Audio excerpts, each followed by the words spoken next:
My 14-year-old daughter spent 3 days rehearsing a speech for my parents' anniversary. "Oh, don't embarrass yourself," my mom said.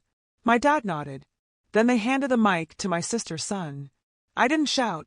Then it was my turn to speak. I got up and said this. It left everyone speechless. We should have known. That's what gets me now. How obvious it all was. My mom's tight little smile every time my daughter Leah mentioned her speech. The way Dad kept changing the subject when we brought it up. The extra chairs squeezed at the kids' table. The fact that my sister's son showed up in a full suit like he was hosting the damn thing. But Leah still believed she had a place. She held on to those cue cards like they were her passport. Like if she just stood up straight enough, practiced long enough, smiled wide enough, they'd see her. She spent 3 nights rehearsing in her room, whispering lines into her mirror, tapping her fingers against her leg to keep time. She'd written the speech herself, printed it, then rewrote it by hand because typed looks less personal. She put her name on the back, just in case she dropped it, and someone picked it up and wondered who had tried so hard. She was 14.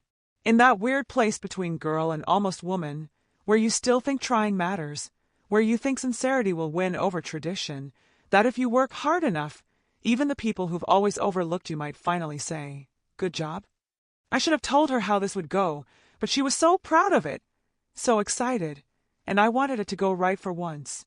The venue was a hotel ballroom about 2 hours from our house. Round tables, champagne flutes, folded napkins shaped like swans, a piano player in the corner doing a jazz version of My Heart Will Go On, that kind of thing. We got there early. My sister Kimberly was already there, of course, flitting around with her clipboard like she was running a TED conference. She greeted us with a big air kiss and a loud, "You made it," like I was a delivery and not her older sister. "Ethan's going to do a little something after dessert," she added casually, like we were all in on the plan. Ethan, her son, 12, confident in the way boys get when they're applauded for breathing. He was wearing a blazer for God's sake. My parents smiled when we walked in. My dad gave Leah a quick nod and a "Hey there, kiddo." My mom looked her up and down and said, "My, you've gotten tall." Then they moved on to Kimberly, to Ethan, to the people who always get the mic. We sat near the back, not far enough to be rude, far enough that it would take effort to include us. Leah didn't eat much. She picked at her food, kept her hand on her purse the entire time, where her folded speech was. She brought 2 copies, one in her purse, one tucked in her coat pocket, just in case.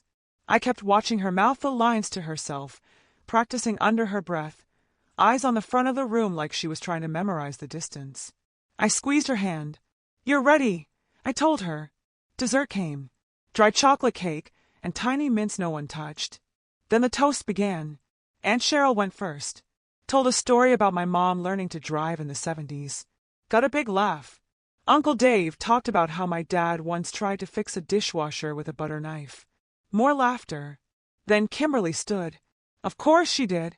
She had a slideshow queued up full of soft focus photos and sentimental music. Their wedding, their first house, beach vacations, grandkids, mostly Ethan, of course. My mom dabbed her eyes halfway through, standing ovation. Then my mom stood and said, "If anyone else wants to say a few words, now's the time." Leah stood. Just a little, not all the way. A half stand like she was testing the floor beneath her. My mom looked directly at her and said, "Oh, don't embarrass yourself." She didn't even whisper it, just said it offhand like she was doing Leah a kindness. My dad nodded. Silent agreement. Leah froze. She didn't sit down. She just stopped rising. Her shoulders slumped. Her hand trembled slightly as she folded her speech and laid it in her lap. Then without pause, the mic was passed to Ethan. "Let's hear something fun," someone called. And that was that. Ethan launched into a comedy routine. Half made-up stories about family vacations, impressions of Grandpa falling asleep at barbecues. He even had props. People laughed. Someone clapped mid-story. I couldn't look at Leah. I could not look at her. She sat perfectly still, her lips pressed together, staring straight ahead like she could disappear if she stayed quiet enough.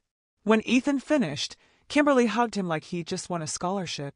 My mom gave him a kiss. My dad clapped him on the back. No one turned toward Leah. No one asked.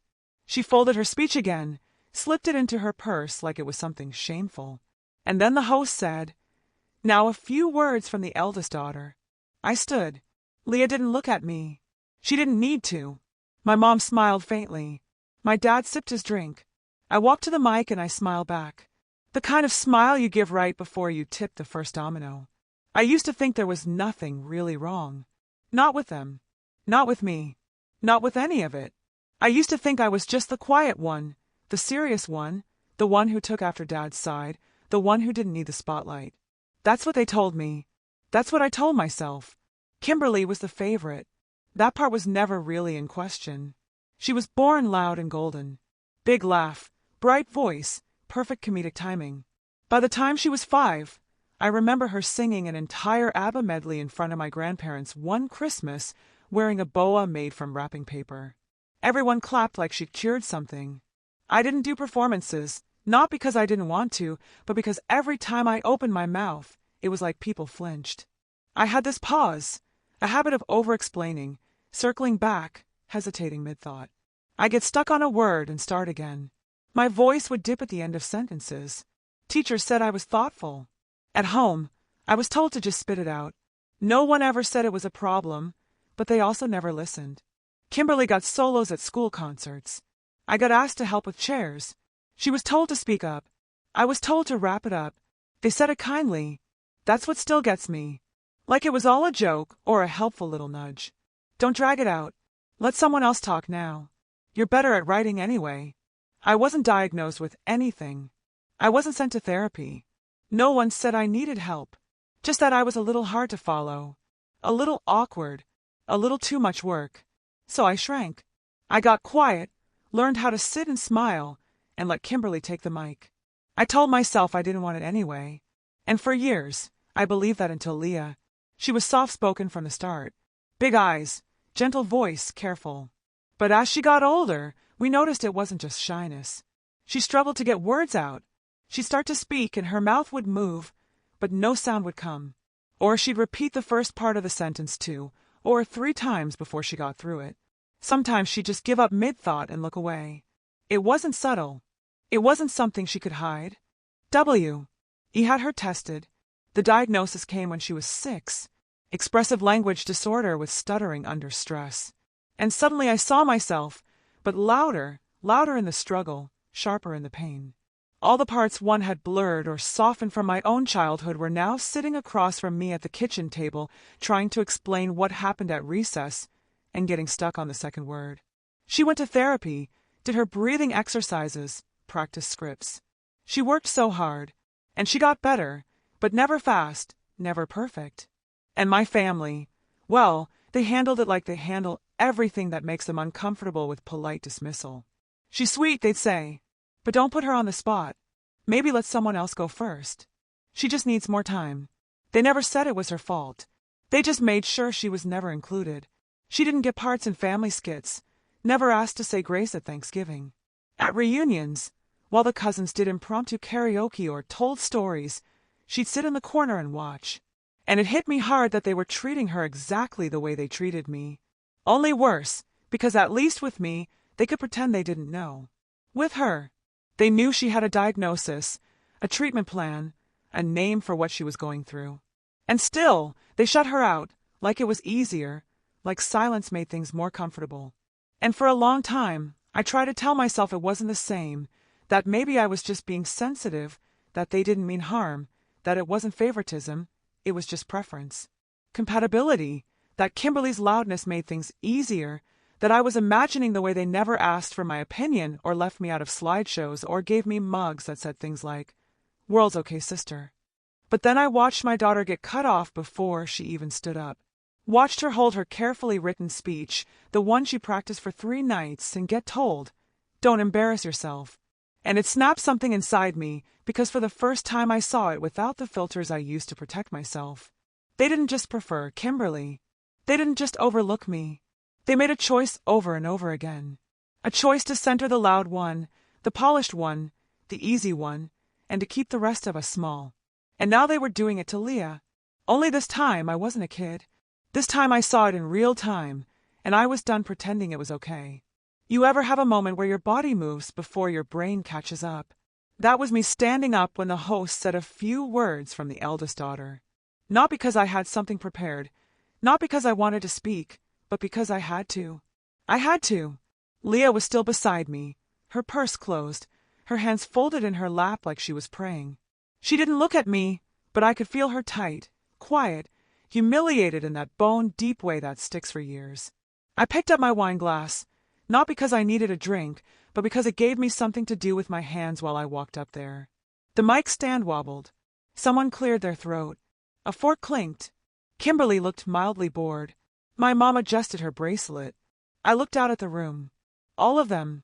The same people who clapped for Ethan like he was the second coming of Robin Williams. The same people who didn't notice, or didn't care that Leah had tried to stand, had tried to speak. I took a breath. I had something I was going to say tonight, I began. But I think someone else should be heard first. People shifted. A few glanced at Kimberly, confused. A pause fell over the room like someone had cut the power. I reached into my purse. Not my speech. Leah's. She had handed it to me at some point. I hadn't even realized when. Maybe on instinct. Maybe because she knew I was the only one who'd do something with it. The paper was slightly crumpled. The ink slightly faded in places where she'd gone over it twice trying to make it perfect. I unfolded it, raised my eyes, and started to read. Hi, I'm Leah. I'm Ronald and Diane's granddaughter. A few heads turned. A couple of polite smiles. No one clapped. Not yet. I wanted to say something tonight because, well, 40 years is a long time, and I've been lucky to watch how you stayed together. The room went still. No one was laughing anymore. She'd written it like a letter, sweet, honest, full of little observations that could only come from watching carefully and loving quietly. She mentioned how my dad always refills my mom's coffee before she asks, how my mom saves gift bags and folds them neatly under the guest bed, how they always sit on the same side of the couch during movie nights. Nothing flashy, just real. I read it all, word for word. Near the end, her handwriting changed. More pressure on the pen, fewer crossed-out words. She had written, I know I speak differently. I know I pause a lot or start over, but I wanted to say thank you and I mean it, even if I don't sound perfect. Silence. No one moved. I looked up from the page. My voice didn't crack. My hands didn't shake. She practiced this every night this week, I said. But she wasn't given the mic. Still silence. I let it stretch, just long enough to feel the discomfort settle on every table. One cousin blinked too fast. Another looked at her lap. Someone at the back gave a slow clap. Then another and another. Polite applause. Kimberly didn't move. My mom kept her hands folded on her napkin like she was posing for a portrait, but I could feel the shift. Just a little. Afterward, I sat back down. Leah didn't say anything, just looked at me like I'd said something she hadn't known she needed to hear. Then a woman from my mom's side came over gently, like she didn't want to spook us. That was beautiful, she said to Leah. I'm sorry you didn't get to read it yourself. Leah nodded, just barely. You're a beautiful writer, she added. Don't stop. Another cousin gave her a side hug. Someone else said, I didn't know you had that in you. And Leah, she didn't smile exactly, but something in her relaxed, like maybe for the first time, someone had heard her. I didn't gloat. I didn't look at Kimberly. I didn't need to. The damage was done. The truth was out. And for once, the loudest voice in the room didn't get the last word. The voicemail came at 6:13 a.m. No greeting, no pause. You had to humiliate us in front of everyone. My mom snapped. That was completely unnecessary. Your father's furious. We looked like fools. Click. No call me back. No good morning. Just fury in a press blouse. I played it on speaker. Leah was eating cereal in her pajamas, still half asleep. She didn't flinch. Another ding. A text from Kimberly. Seriously? Over a speech? You've turned her into some kind of victim. You should be ashamed. Ashamed. Not for what they did. Ashamed for not letting them get away with it quietly. I didn't respond. Not to either of them. I wasn't in the mood to interpret passive aggression before coffee, but Leah looked up from her cereal and said, Did I do something wrong? That stopped me cold. I sat down, took a breath. No, I told her. They're just not used to being on the other side of the silence. You'd think it would die down after that. You'd think they'd let it go. They didn't. The whispers started. Cousins texting cousins, aunts with opinions, people wondering why I chose that moment to be dramatic. Family events aren't the place for that. What exactly was she trying to prove? Why didn't she just let Ethan have his moment? Oh, I don't know. Maybe because he already had 20 and my daughter wasn't even offered one. But I didn't defend myself. I didn't send mass texts or call anyone to explain. I didn't argue. I didn't post some sanctimonious paragraph online about justice or healing or whatever because Leah didn't need a campaign. She needed space. And then something happened. A few weeks later, a local teen program put out a call for speakers, a storytelling night for kids who wanted to share something real. Leah saw the flyer at school. She didn't say anything right away, but I saw her stop in the hallway, saw her stare at the sign longer than necessary, saw her take a photo of it with her phone. That night she asked, "Do you think I should do it?" I said, "I think this time no one else gets the mic." The night of the event, Leah was quiet, not scared, just focused, like she was studying herself. The auditorium wasn't huge. Maybe 50 people. Parents, students, a couple teachers. Nothing flashy. She was last on the program. She wore the same dress from the anniversary. New shoes, hair pulled back tight. When they called her name, she stood slowly, walked up to the podium like she'd been doing it her whole life. Her voice shook on the first sentence. Then it steadied. "I used to think I wasn't good at speaking," she said. Pause. I thought maybe I just needed more practice or more time, or to be a little more like the people who always got to talk silence in the room. I wrote a speech for my grandparents once. I practiced it for 3 days. I timed it. I even rehearsed in front of a mirror. But when I tried to stand up and give it, someone said, "Don't embarrass yourself." A few gasps. She didn't name names. She didn't have to. I didn't embarrass myself. I just waited for the right room. That was it. Applause started before she even left the stage. A standing ovation, real from the gut clapping. Not polite, not performative. One of the organizers came up after, asked if she joined their youth panel on advocacy and self-expression. Another adult said she made me cry. I hope she keeps talking. We got in the car. Leah looked out the window. Then she said, "I didn't know it could feel like that." Like what? Being heard. The next morning, a video of her speech was posted online, shared by a relative, not me. Someone who'd been at the party. Someone who'd watched her fold that speech in silence. It got passed around quietly at first, then not so quietly. Another voicemail from my mom. "This is going too far. We're being dragged through the mud just because we didn't want her to speak. You need to fix this." Fix what exactly? No one was named. No one was accused. The only thing Leah said was the truth. And that's what scared them. Because it turns out when you've spent your whole life shaping the story, even one unfiltered sentence feels like an earthquake. A month later, we were invited to another family event. Smaller, casual, just drinks and snacks and awkward attempts at normal. I almost didn't go. Leah didn't want to either. But something in me said, let them see. Let them see how we walk in without shame. Let them feel the weight of everything they didn't say. The room went quiet when we arrived. Polite smiles, stiff hugs. My mom offered Leah a juice. Kimberly waved awkwardly from the kitchen. Halfway through, someone tapped a fork against a glass. Does anyone want to say a few words? Pause. A few people glanced at Leah, then more. No one spoke. No one interrupted. She stood slowly, calmly. She looked around the room, the same room that once silenced her. Then she raised her glass to being heard, finally, and sat back down. No applause, no jokes, just silence. The good kind. The kind that means this time everyone is listening. 3 months later, we were at another family thing.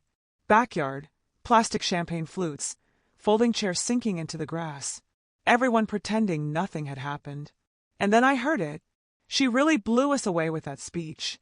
My mom was telling someone loud enough to float across the patio. Kimberly chimed in. We always encouraged her, you know. I helped her write it, gave her some phrasing ideas. We're just so proud. Leah was beside me sipping lemonade. She didn't turn, just raised one eyebrow and muttered, seriously. I didn't answer because it got better. They were talking to Maria, the cousin who sat at our table during the anniversary. The one who saw Leah stand up, saw her get shut down, watched me read that crumpled paper at the mic while everyone stared at their plates. Maria said nothing.